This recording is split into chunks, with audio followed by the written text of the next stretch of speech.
Zanita, our favorite time of week has arrived. We are back at Record Live and joining not only each other, but all of you folks who listen, who watch. It's always exciting to get together and to have a chat, have a visitation. And Zanita, you missed a few weeks a little while back where it was all a bit whatever disrupted because you were visiting the Solomon Islands. And we thought today that we'd get a little bit of insight from that trip, and more importantly, we'd hear the voice of Pastor Clifton Mark, who is the secretary of the Solomon Islands Mission. We'd hear from him a little bit about some of the what the church is like there, some of the preparations that they're undergoing for a major initiative that they've got coming up. But before we do that, how was the Solomon Islands, Anita? That was your first trip. How did you Mm. enjoy it? Yeah, it was my first trip to any of the islands. So that was exciting because obviously we read stories about them all the time. We hear about stuff happening over there. So yeah, it was really cool to visit. I was there for about 10 days. I was with a not-for-profit called Sunship that has like 6 medical boats that go to all the remote villages and they deliver like medical care, which is such a needed thing over there. So I spent a few days with them and then a bit of time in Honiara, which is the capital city, just doing like writing workshops and at the mission center. So yeah, awesome to see people's faces and hear people's voices who I've only ever heard in podcasts or in articles. And everyone over there was really lovely, really hospitable. So yeah, it was a great time. Yes, I always find myself inspired whenever I come back from the Pacific. The people are dedicated, they Mm. enjoy working for the church and being part of the church. It's a passion. Mm. And you can really see that shining through in their lives. Now, we're not going to take too long in our preamble before we hear from Pastor Clifton, but we're going to talk a little bit today about Solomon Islands for Christ. Now, just to give you guys some context, Solomon Islands for Christ will take part next year as part of TPUM for Christ. The Mm. Trans Pacific Union Mission for Christ is the program that's running next year, but it's to zoom out even further, it's part of a broader initiative by the division to somewhat called SPD for Christ, the whole division for Christ. And over the quinquennium, over the next 5-year period, they are going to run programs in each of the 4 missions. So we've talked before on this program about PNG for Christ. That happened last year.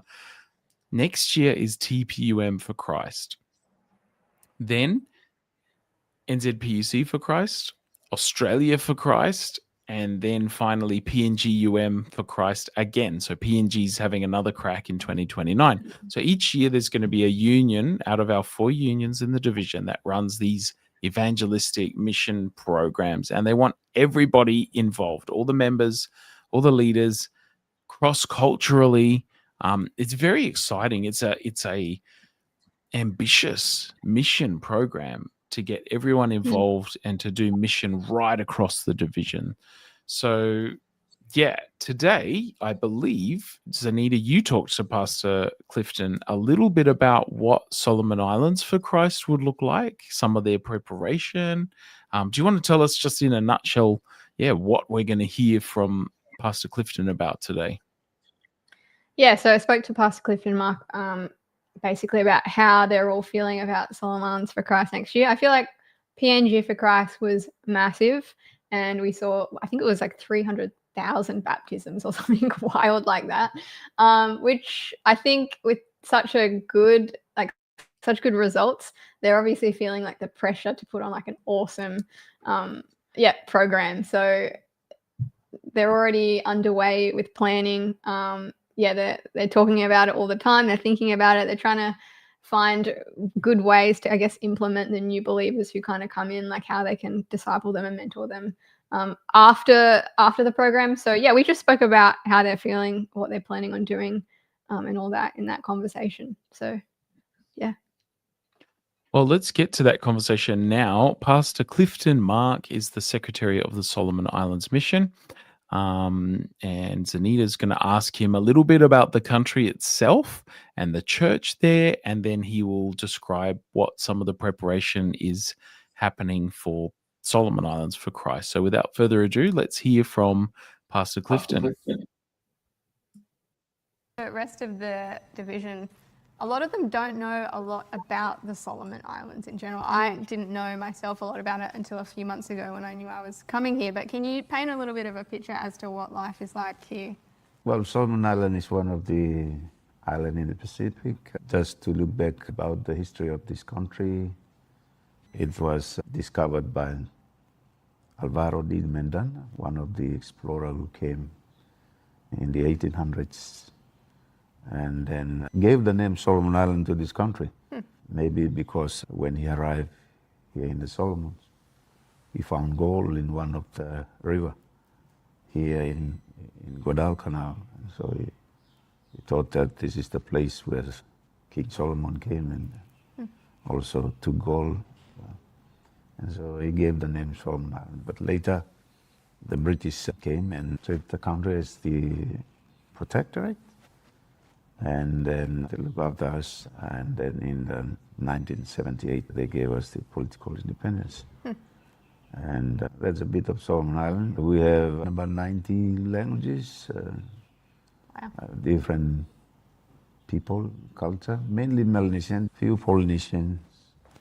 And very recently, we have some who came and migrate to this country, like Chinese and Asians, like that. That must be confusing. Yeah.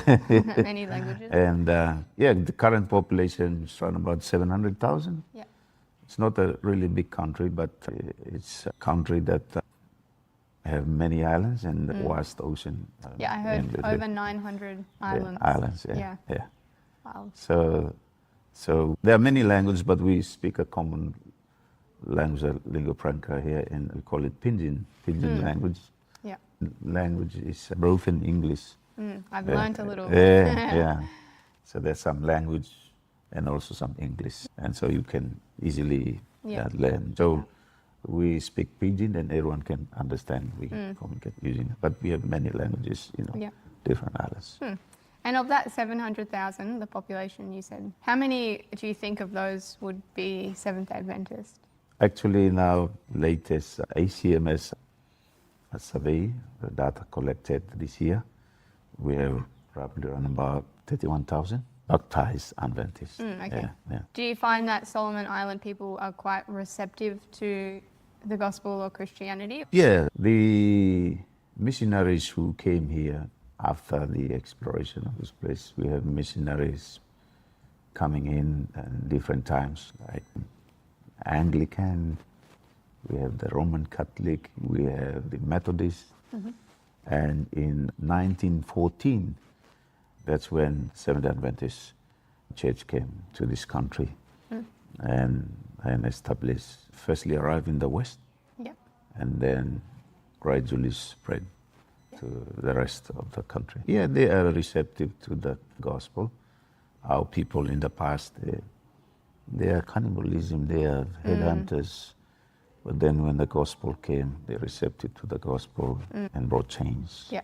Especially we can experience living together because of the gospel. Not like in the past, they live with fear. But yes, the people are receptive, and we have quite a number of religion right now in the Solomons. The 5 main ones: Roman Catholic, Church of England, Anglican, Seventh Adventist Church, we have Methodist, and then one they call it South Sea Evangelical Church. I've seen a few Jehovah's churches as well. Yes, we have Jehovah also. Yeah. We have some of those evangelicals. Yeah. Also here in the Solomons. Yeah. I've been quite impressed the last few days as I've been walking around Honiara. Many people have been wearing shirts saying Adventist Church or 10,000 toes. And in Australia, I never see that very often. So can you tell us about what the Solomon Islands mission is doing in this country to reach out to people? Okay, actually the mission in the Solomon Islands, we reach out to the whole country, and there are a few areas, few islands that we haven't reached. Well, actually we have reached, but we haven't established the church in few of the islands. But the Seventh Adventist Church is embarking on strategic goals and objective to achieve. in bringing the gospel to the people, in establishing the presence of Adventism in the islands. We have areas like school, that's one of the entering ways. We build school, primary school, secondary schools, where non-Adventists came and enrolled. We also reached the islands by building clinics and hospitals. We use the health as the entering way also. And we also use methods like we going back to our families, to our islands, and some of our relatives who are non-Adventists. That's how we evangelize them, by going back to them. Visiting. And trying to get them and also to establish our presence in the. So we have quite a number of areas where we embark on them in reaching the people in the Solomon. And recently we use media to reach people, where we establish Hope Channel Studio, where we reach out to people using media, radio, television, and sharing the gospel to the entire country. And so that's one of our game changer here in the Solomons, using media. Like currently everybody is engaged in this media, like revolution in the in the world. And so likewise in the Solomons, there are people also going to media, accessing the message also in Facebook, TV, radio, and that's one that we engage now, and it helps to spread the good news so fast because of the vast distance of islands in the Solomons. We can reach them also. Awesome. Last year, Papua New Guinea held PNG for Christ and saw some pretty amazing outcomes from that. And the Solomon Islands next year is lined up to also host Solomon Islands for Christ. How are the people of the Solomon Islands feeling about hosting, or how are you feeling about hosting that? We are looking forward to it. We are excited about it. We saw what PNG did last year. I and others, some of our pastors here, went down and also joined part of the program in PNG last year. And after we came back, the union told us that I think it's a good way for us to also engage in the Trans-Pacific Union for Christ. And so we're excited about it. We plan, we try to organize ourselves, organize the pastors, the churches, and the districts on the strategy that we will do in preparation for next year's program. Even though it is a short time, for PNG, they prepared nearly 10 years before the program. For us, it's only a year. Sure. Challenging. It's very challenging, but we did not rule out the working of the Holy Spirit. That can help us spiritually in preparation for the Solomon Island for Christ. And so we have been organizing meetings, we have been giving awareness, we also preparing committees and logistics and plannings in how we will run the program next year. And so we are getting onto it, and we will be trying to get maybe most of our members to involve in it. So we come up with strategies like small groups. We also encourage those who indigenous from certain islands to organize themselves and then try to, especially those who stay here in the city, try to organize things and also can help going back to their islands during the time, during the program, and liaise with the mission so that we can able to reach at least all of the islands next year for the program.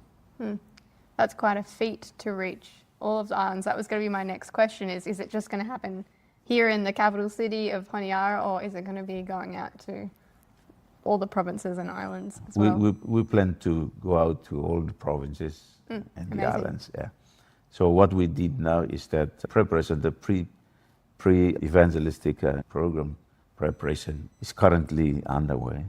And we are using, like, for example, 10,000 toes Yep. held to go out, the young people, the youth, to go out to those islands and try to establish groundwork, start up small groups, sending in volunteers, ministers, and trying to organize the place. And by that we can able to know the sites, the exact sites in the islands Yep. where we can plan and send preachers during the program next year. Yeah. Yeah. Yeah, so on top of sending preachers, what kind of programs do you envision having at these different sites? So, All right. What we plan is that in the pre-preparation, pre-campaign work, we try to establish small groups in those areas, and then comes the actual time when the program, and then after that we want to do the follow-up, nurturing, and also plant churches in those areas that where the actual site will be run next year. So we are planning to plant 150 Wow. new church plant for Yep. after the program next year. And some of those sites that we have established and we have identified, it will be those sites that we will plant the new churches. yeah, amazing.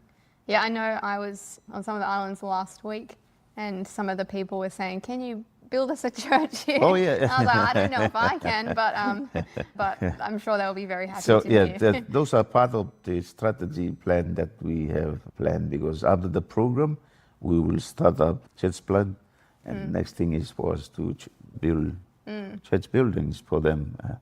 And so we try to organize, especially those from indigenous from those islands, Yeah. to organize so that they can help in.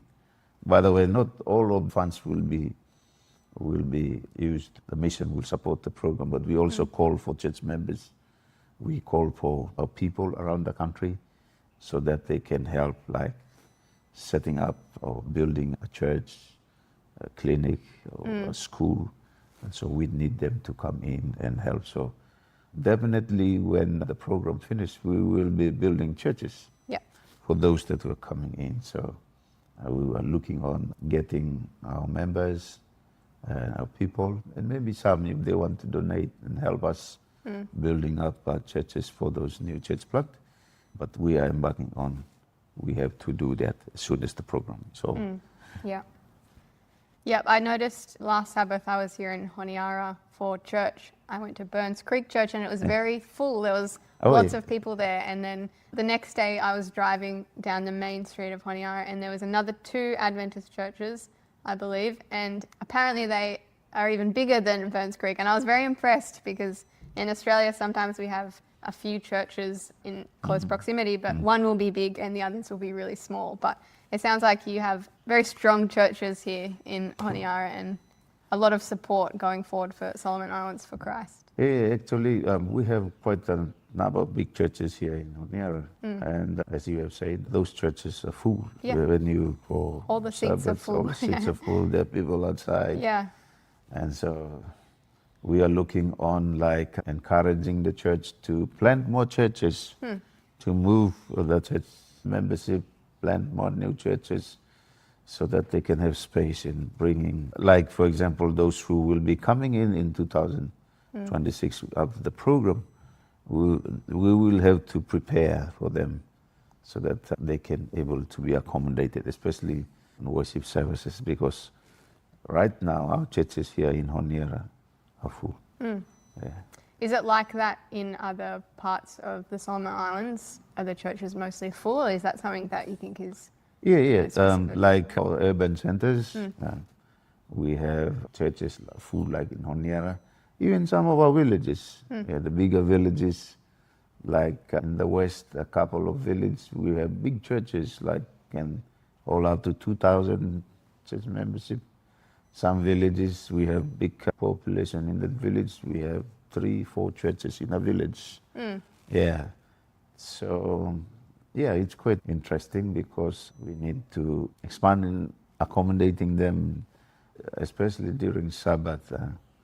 And so it's a need for us to see and also to help in expanding the church. While expanding the church, we build a church building for them and try to accommodate them in those church buildings. It's a good problem to have. That too many people are coming to church. You need to extend. Pastor Mark, what specifically can Adventists throughout the South Pacific be praying for in the lead up to Solomon Islands for Christ? Or what can they be doing to support? Yeah, we are looking on first and foremost is to help us pray for the program, for the outpouring of the Holy Spirit. We are organizing a strategy, like we have fasting and praying Mondays and Thursday every week. We encourage all churches to have their prayer groups and the small groups. First and foremost, I think we need the outpouring of the Holy Spirit, and we need prayers to help us in preparation for the Solomon for Christ and beyond. There are a couple of things also we might also need, like resources in terms of Bibles, in terms of resources for Bible studies, books, especially for those non-Adventists that anticipating they will come in after the program, and we need Bibles for them, we need books for the children, Sabbath school resources, those things like that. Definitely we are looking on those things, and we are also trying to organize ourselves how we will able to purchase them, who will supply them, how we will able to provide, distribute it to all the islands of the program during the program. So those are things that we are looking on. Like the bigger things, we haven't have a budget for new church building program, but we are anticipating also our members in the Solomons to help put things together, maybe finance, in trying to organize. If we can able to build 150 church plant, and then we can able to build church for them. And it depends on those who have willing heart. They can also help us financially, maybe material, something like that, to get the buildings for the new plant church. But definitely we need resources like that to ready to accommodate the new believers. And there are other resources like health facilities, classrooms, medicines, and a lot of things like clothes. We can use them also to help the new ones who come.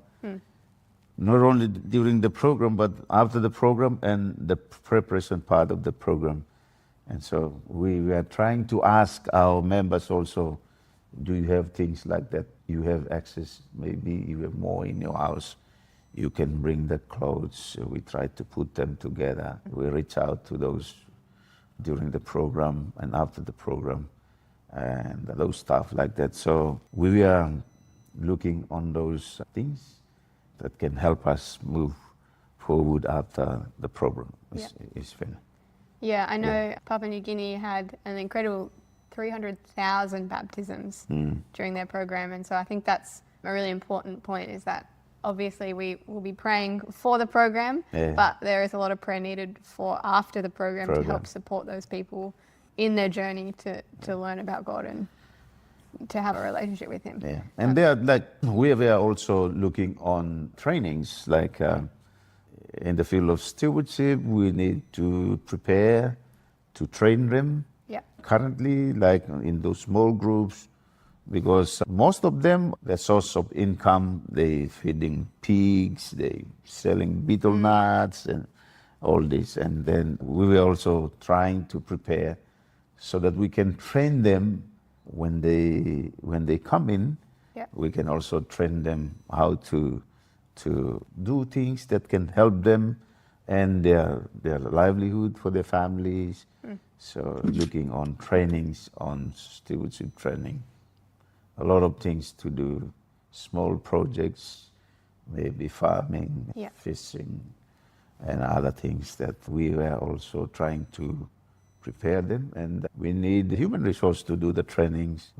We find those who maybe have some ideas or qualified in doing those training, and then we can train them to help them with their livelihood as they come in the church. Yeah. Yeah. Awesome. Well, we wish you all the best, and we'll be praying. Thank you so much, you. Pastor Mark, Yeah. for your time today. I've been very warmed by the people's hospitality and kindness in the Solomon Islands here. So it's been great to visit, and it's been great, just to talk to you about the Solomon Islands mission and the Solomon Islands for Christ next year. So thank you for your time. Thank you very much. Thank you. Well, Zanita, it's been a few weeks since you were able to have that conversation and to visit the Solomon Islands. How did you feel watching that back and, processing it since the event? Like, how have you processed that trip? How are you feeling about it all and the excitement that's building there for Solomon Islands for Christ?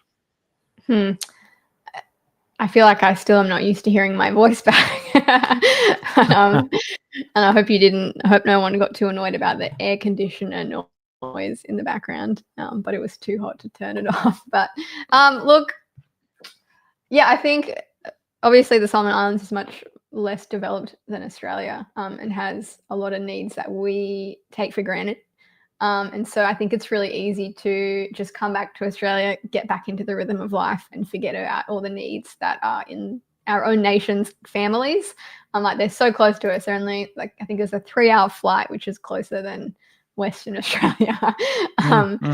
So yeah, they're part of our family, and I think I guess I've been trying to keep that in mind, like, and not just forget about the needs and the mission happening over there, and the fact that they need our support, they need our prayers, and they need our help. So yeah, it's definitely good to listen back, just to be like, oh yeah, that's happening. They're still fasting. They've committed to fasting 2 days a week until Solomon Islands for Christ. And yeah, I mean, I think there's a lot that we can do to get involved, whether it's support financially, whether it's fast and pray for them, whether it's reaching out and asking what resources you need.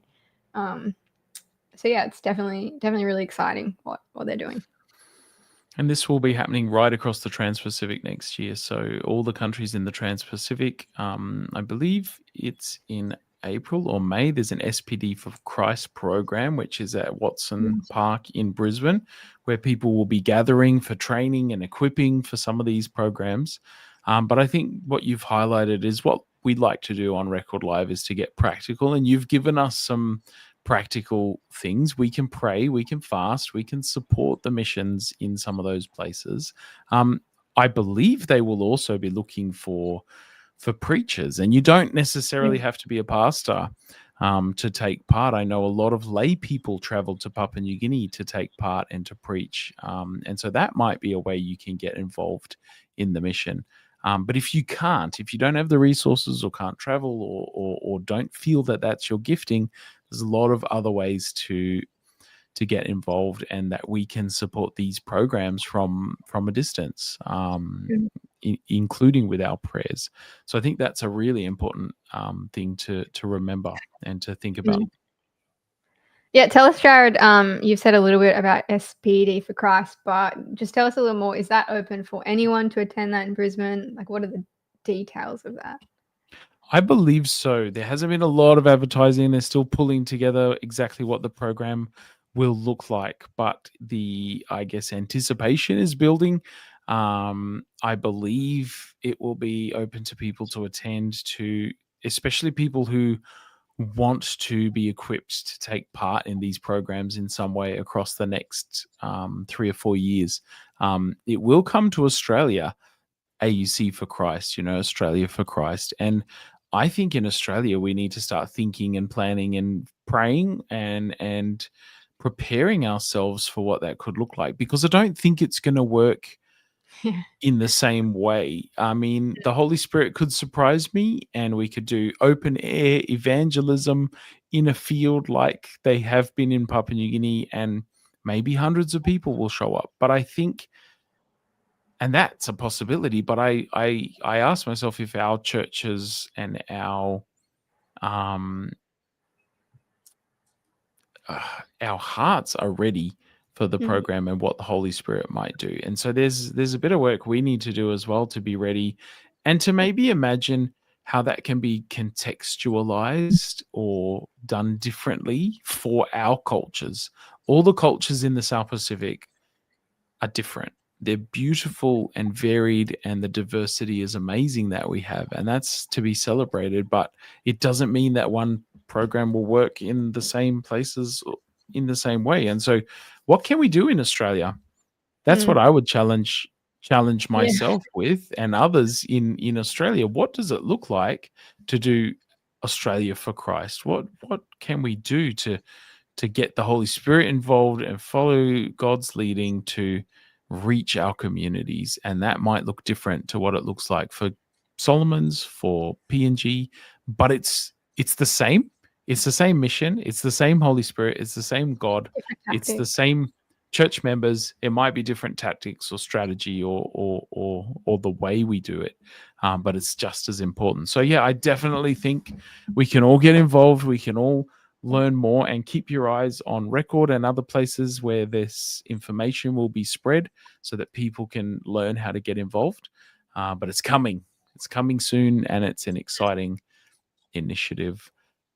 Absolutely. I think that's all we have time for today.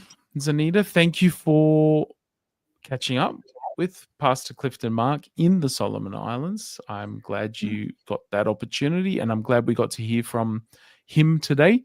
Thank you everyone else for tuning in, typing where you're from. It's always good to have some direct contact. Interactions, for sure. And may God bless you this week as you live for him, and we will see you again on Record Live.